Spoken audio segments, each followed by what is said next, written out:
Hello, my name's Kelly and today I'm doing the Quick to Judge challenge.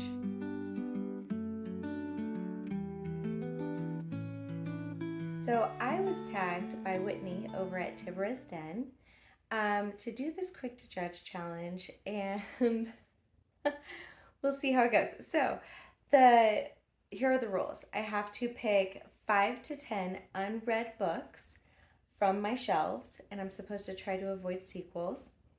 Then I have to read the first paragraph of every book, which I think is nicer than having to read just the first sentence or the whole first chapter. That's a lot. Anyway, so first paragraph, I think that's great.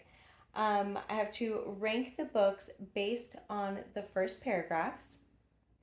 I have to add my highest ranked book to my upcoming TBR.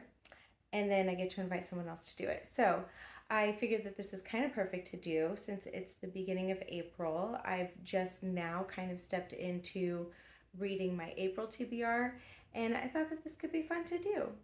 I mean, there's no rule that says I have to finish it this month, right? I just have to start it this month.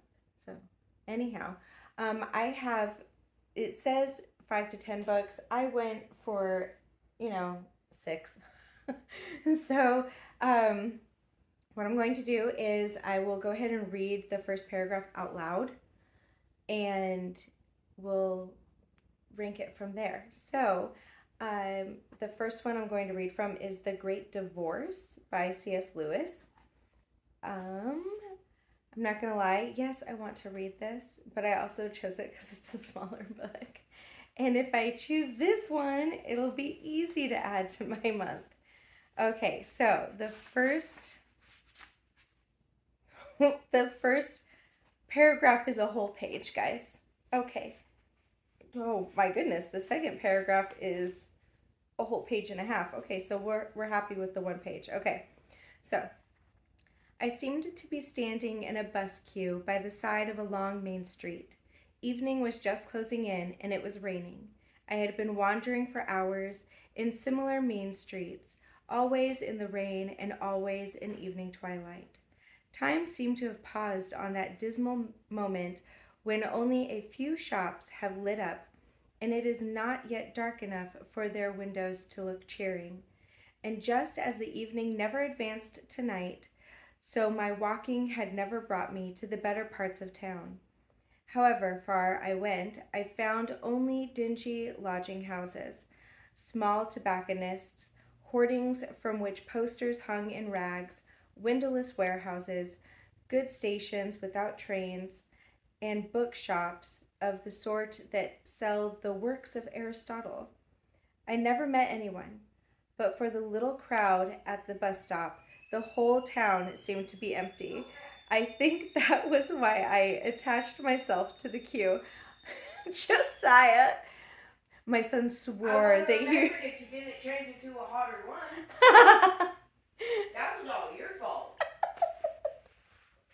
I had it under control, I think. Oh boy. Okay, my son was heating up water on the stove, and he swore to me that he would get it before it whistled since I was going to be doing this video. He did not accomplish that. I think that's funny. Okay, so that was a good size first paragraph. I don't know that it's like super attention grabbing, but we'll see how the other ones are. That's the first one. The next one I've been thinking about reading is The Catcher in the Rye by J.D. Salinger. It's a classic. I don't know anything about it, and I figure, like I said before, it's a classic for a reason, right? That's why classics are classics. They're classics for a reason. So I'd like to know why it's a classic. I'm rambling. What is wrong with these people having huge first paragraphs? You guys, this is out of control. What?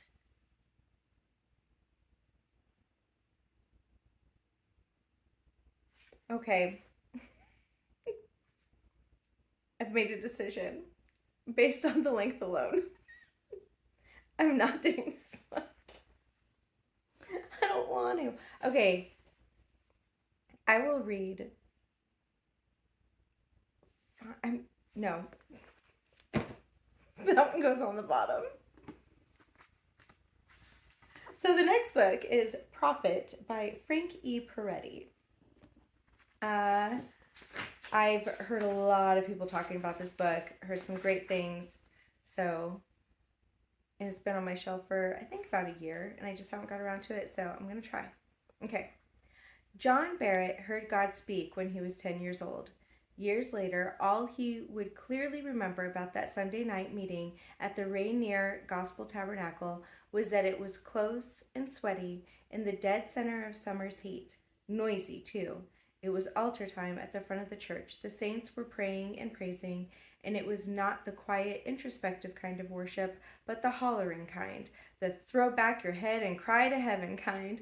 As women wept, the men shouted, and the piano kept playing over and over the strains of I Surrender All, I Surrender All. Well, I mean, it gets your attention. I do. Okay, well, I'm going to put that, I think that I like this one better than The Great Divorce. So we'll put that on top of Great Divorce. And Catcher in the Rye goes on the bottom. Fine, guys. I'll read it. I'm not reading it out loud, though. That's too much to read out loud. I really don't think you guys want to hear that entire paragraph out loud. So I'm going to read it in my head.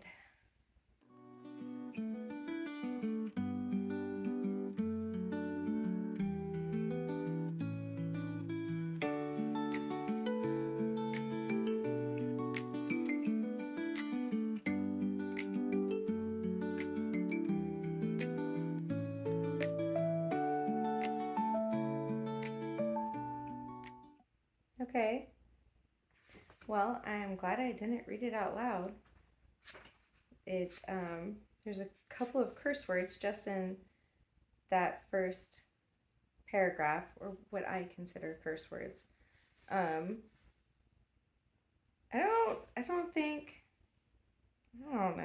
don't know that I don't know that this is a book that I'm going to want to read at all, just from that first paragraph. I don't know. I think for now it's going on the bottom of this. We'll see. I don't think I'll be reading that one. Okay, so the next one is Uncle Tom's Cabin by Harriet Beecher Stowe. We're going to give it a shot with the first paragraph thing. We're going to give it a shot because it's been on my list for so long. Okay, there's a lot of introduction. Hold, please. Okay. Chapter 1, in which the reader is introduced to a man of humanity. Late in the afternoon, on a chilly day in February, two gentlemen were sitting alone over their wine in a well-furnished dining parlor in the town of P in Kentucky.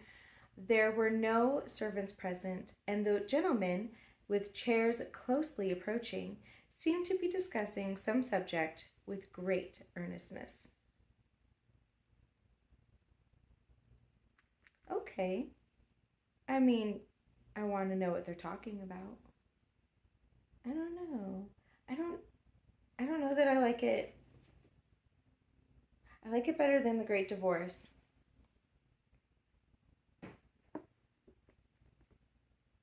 I think I like it better than The Prophet. So far, it's at the top. The next book, Deadly Intentions by Lisa Harris. This is supposed to be a Christian suspense. There's a prologue, so it looks like I'll be reading the prologue first. Okay. Josh Solomon had barely slept in 36 hours. The call had come in while he'd been eating dinner with his wife. The body of a 17-year-old had been found in a dumpster on the north side of town by a store owner taking out the trash. It was days like this when he wondered why he hadn't chosen a different career. But a decade of investigating homicides had given him one thing, a feeling that he was responsible for, at least in part, cleaning up the scum littering the streets. Okay.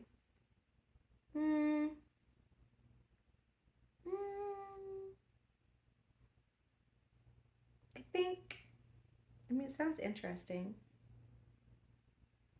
I don't think it sounds more interesting than these others. Let's go ahead and do,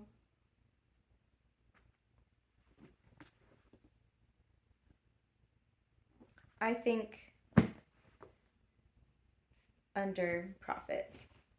I think. I don't know. Listen, we'll see. Okay, so I may rearrange these. So a friend of mine suggested I read A Wrinkle in Time instead of watching it,